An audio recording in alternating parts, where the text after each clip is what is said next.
स्वागत है आपका कैपिटल टीवी में। लगभग 2 सालों से पूरी दुनिया पर कहर बनकर टूटी कोरोना महामारी का कहर अब भी जारी है। कोरोना के नए नए वेरिएंट का पता चल रहा है और परेशानी का सबब बढ़ता जा रहा है। अमेरिका में ओमिक्रॉन के एक और नए वेरिएंट का पता चलने से हड़कंप मचा है। साथ ही ये वेरिएंट बच्चों को अपना शिकार बना रहा है। इस रिपोर्ट में देखिए।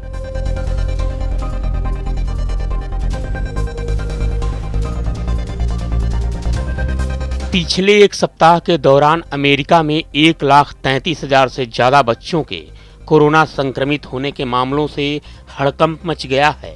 American academy of paediatrics and children hospital association ने एक संयुक्त रिपोर्ट जारी करके यह जानकारी दी है। आंकड़ों के मुताबिक अमेरिका में इस समय कुल जितने संक्रमित मरीज मिल रहे हैं उनमें 11% तादाद बच्चों की है। वहीं वरिष्ठ अमेरिकी वैज्ञानिक एंटनी फाउजी ने हाल ही में कहा है कि देश में अभी ओमिक्रॉन से जुड़े बेहद कम मामले सामने आ रहे हैं। अब भी डेल्टा स्वरूप के चलते ही संक्रमण बना हुआ है। यूरोपीय स्कूलों में कोरोना क्लस्टर मिलने के कई मामले सामने आने के बाद चिंता बढ़ गई है।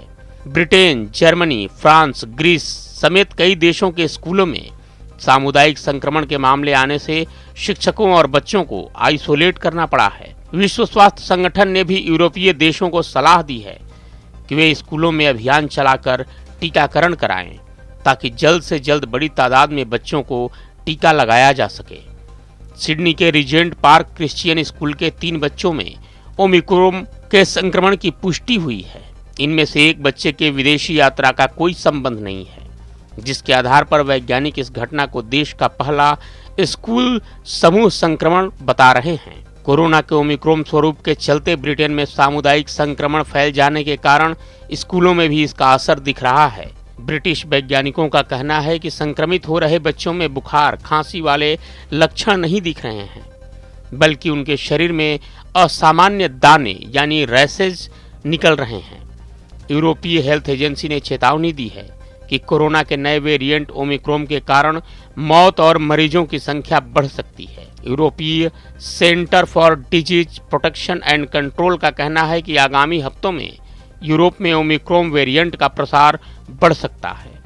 एजेंसी ने वैक्सीनेशन की धीमी रफ्तार पर भी चिंता जाहिर की है और कहा है कि ओमिक्रॉन के तेज प्रसार के पीछे एक मुख्य वजह यह भी बन सकता है कि वैक्सीन की रफ्तार धीमी है। ECDS की डायरेक्टर एंड्रीना एमॉन ने कहा कि वर्तमान स्थिति को देखते हुए ओमिक्रॉन वेरिएंट से ज्यादा सतर्क और सावधान रहने की जरूरत है। दरअसल इस वक्त 19 यूरोपीय देशों में ओमिक्रॉन के कुल 274 मामले सामने आए हैं। बीते नवंबर महीने से महाद्वीप में कोरोना के मामले बढ़ने शुरू हो गए थे। इससे भी गंभीर बात यह है कि कोरोना की वजह से मौतों का आंकड़ा भी बढ़ा है। फ्रांस में साप्ताहिक मौतों का आंकड़ा 61% बढ़ गया है। वहीं यूनाइटेड किंगडम में 3%, तो स्विट्जरलैंड और स्लोवाकिया में 35% का इजाफा हुआ है। पुर्तगाल में 49% की वृद्धि हुई है।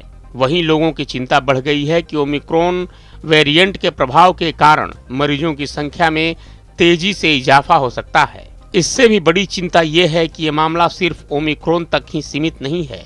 ऑस्ट्रेलिया, कनाडा और यूनाइटेड किंगडम ने वैज्ञानिकों को ओमिक्रॉन का एक नया वर्जन भी मिला है जो सामान्य RT-PCR टेस्ट को चकमा दे सकने में सक्षम है। यानी अब तक तो कोरोना के नए वेरिएंट ही मिल रहे थे, अब ओमिक्रॉन का भी एक नया वेरिएंट मिला है। यानी अब कोरोना चौथी पीढ़ी तक पहुंच चुका है। वहीं WHO की तरफ से एक राहत वाली बात ये कही गई है कि मौजूदा वैक्सीन पर भरोसा जताया जाना अच्छा है। यानी वैक्सीन ओमिक्रॉन के प्रभाव को कम करने में सक्षम है। तो कोरोना की कहानी ये है और कैपिटल टीवी आपसे आग्रह करता है कि आप अपने घर परिवार के लिए, बच्चों के लिए सावधानी बरतें। खासकर बच्चों का खास ख्याल रखें जिन्हें अभी तक वैक्सीन का कवच नहीं मिला है। सावधान रहें, सतर्क रहें और सुरक्षित रहें। इस खबर में फिलहाल इतना ही। बने रहिए कैपिटल टीवी के साथ। जय हिंद।